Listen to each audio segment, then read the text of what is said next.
ভাড়ায় পাওয়া যাচ্ছে বউ, তাও আবার বাংলাদেশেরই এক গ্রামে। যার যেমন দরকার, যেভাবে দরকার সেভাবেই একেবারে সাজগোজ করা বউ ভাড়া করতে পারবে। কখনো ঘন্টা ভিত্তিক, কখনো সারাদিনের জন্য চাইলেই ভাড়া করা যাবে বউ। প্রয়োজন মতো ব্যবহার করে ফেরতও দেওয়া যাবে ভাড়া করে আনা সে বউকে। এমন কথা শুনে নিশ্চয় হতভম্ব হয়ে যাচ্ছেন। তবে শুনতে আজব লাগলেও বাংলাদেশের বুকেই এমন এক গ্রামের অস্তিত্ব রয়েছে যেখানে বউ ভাড়ায় পাওয়া যায়।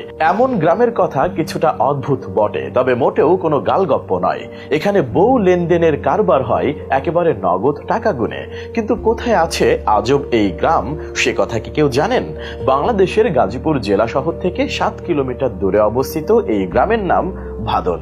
এই গ্রামে গিয়ে যে কেউ বউ ভাড়া করতে পারবেন। ফর্সা, কালো, রোগা, স্বাস্থ্যবতী, লম্বা, খাটো, যার যেমন দরকার সব রকম বউ সরবরাহ করতে প্রস্তুত থাকে এই ভাদন গ্রাম। তবে শুধু বউই নয়, শিশু চান পাবেন, জামাই চান সেটাও পাবেন। প্রয়োজন মতো ঘন্টা ভিত্তিক কিংবা সারা দিনের জন্য বউ, শিশু বাচ্চা, নাপিত, কামার, গরু, ছাগল, হাঁস, মুরগি, ঝাড়ু, দা সহ সবকিছুই ভাড়ায় পাওয়া যায় এখানে। গাজীপুর সিটি কর্পোরেশনের পুর নিগম এর অন্তর্ভুক্ত ভাদুন গ্রাম ও এর আশেপাশের কয়েকটি গ্রামেও ভাড়ায় যা খুশি তাই পাওয়া যায়। মজার বিষয় হচ্ছে, ভাদুন গ্রাম আসলে একটি শুটিং স্পট। সিনেমা থেকে শুরু করে টেলিড্রামা, নাটক, টিভি সিরিয়ালের জন্য যাবতীয় উপকরণ যা যা দরকার সবই পাবেন এই ভাদুন গ্রামে। প্রতিদিনই কোনো না কোনো শুটিং থাকে ভাদুন গ্রামে। শুটিং এর জন্য ভাদুন গ্রামে রয়েছে হরেক দৃশ্য, যেমন মেঘলা আকাশ, চমকদার বাড়ি, ভিলা, বাগান, পুকুর সহ অজস্র শুটিং স্পট। তাই প্রয়োজন হলেই পরিচালকেরা বেশি না ঘুরে সরাসরি এই গ্রামে চলে আসেন। কারণ ভাদুন গ্রামে এলেই নিজেদের শুটিং এর প্রয়োজনে যা যা দরকার তার সবই মেলে। তবে ভাদুন গ্রামে এসে নিজেদের প্রয়োজন মেটাতে চাইলে নির্দিষ্ট ভাড়া গুনতে হয় পরিচালকদের। এখানে দিনের হিসেবে বা ঘন্টার হিসেবে ভাড়া হয়।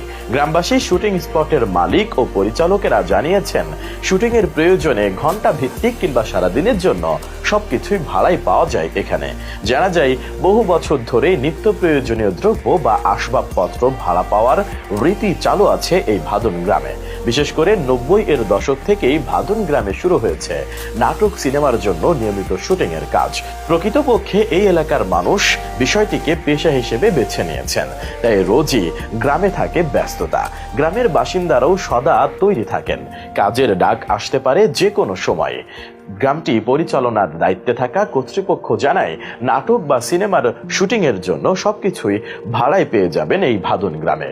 ভাদুন গ্রামটিকে বলা হয়ে থাকে বাংলাদেশের চলচ্চিত্র শিল্পীদের আবাসভূমি। এখন ঢাকাইয়া ছবি তৈরির সাথে সংযুক্তরা ভাদুন গ্রামের ওপর ব্যাপকভাবে নির্ভরশীল। বর্তমানে বাংলাদেশের এই অঞ্চল আউটডোর শুটিং এর জন্য খুবই বিখ্যাত।